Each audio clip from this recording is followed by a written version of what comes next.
FIFA विश्वकप 2026 पोर्चुगल विरुद्ध Croatia एउटा ऐतिहासिक र भावनात्मक महाभिडन्त।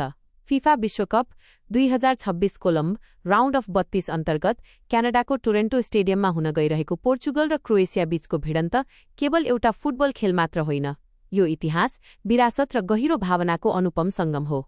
नेपाली समयअनुसार जुलाई 3 मा आयोजना हुने यस खेलले एकातिर विश्व फुटबलका दुई महान खेलाडीहरू बीचको अन्तिम प्रतिस्पर्धाको साक्षी बन्ने अवसर दिँदैछ भने अर्कोतिर पोर्चुगलका लागि यो खेल अत्यन्तै भावुक र हृदयस्पर्शी क्षण हुनेछ।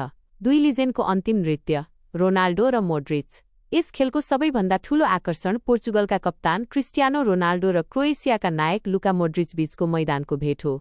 रियल म्याड्रिडमा 6 सिजनसँगै बिताएर 4वटा युइएफए च्याम्पियन्स लिग उपाधि जितेका यी दुई पुराना साथीहरू आज आफ्नो देशको प्रतिष्ठाका लागि आम्ने सामने हुँदैछन्। आफ्नो खेल जीवनको उत्तरार्धमा रहेका 41 वर्षीय रोनाल्डोको गोल गर्ने भोक र आक्रामक शैली अझै पनि उस्तै छ, जसलाई उनले समूह चरणमा उज्बेकिस्तान विरुद्ध 2 गोल गरेर प्रमाणित गरिसकेका छन्। अर्कोतर्फ क्रोएसियाका लागि 200 भन्दा बढी खेल खेलिसकेका 40 वर्षीय मिडफिल्डका जादुगर लुका मोड्रिच आफ्नो उत्कृष्ट खेल नियन्त्रण, बुझाइ र रणनीतिक पासिङका साथ टोलीको नेतृत्व गरिरहेका छन्। यी दुई लिजेन्डमध्ये एकका लागि विश्वकपको यो यात्रा यही समाप्त हुनेछ, जसले यस खेललाई फुटबल इतिहासकै एउटा सुनौलो र भावुक पाना बनाएको छ। डियोगो जोटाप्रति भावपूर्ण श्रद्धाञ्जली र सङ्कल्प। खेलको प्राविधिक रणनीति भन्दा पर पोर्चुगलेली टोली र विश्वभरका फुटबल प्रेमीका लागि यो दिन एउटा गहिरो घाउ र सङ्कल्पको दिन हो।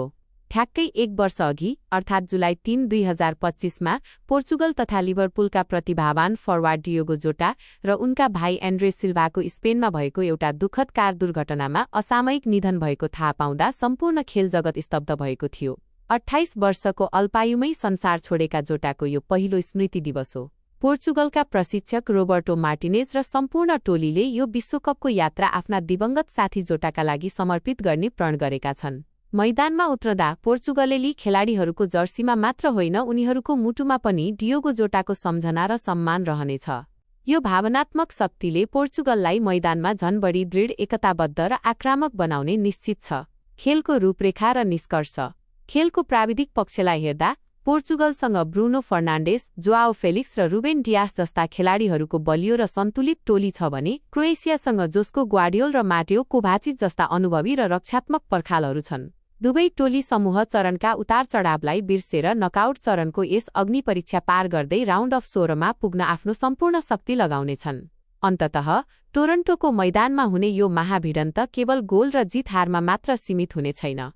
यो खेल लुका मोड्रिच र क्रिस्टियानो रोनाल्डोको खेल भावनाको जीवन्त उत्सव र स्वर्गबाट नियालिरहेका आफ्ना अनमोल साथी डियोगो जोटाका लागि पोर्चुगलले दिने एउटा भावपूर्ण श्रद्धाञ्जलीको रूपमा फुटबल इतिहासमा सधैँ स्मरण गरिनेछ।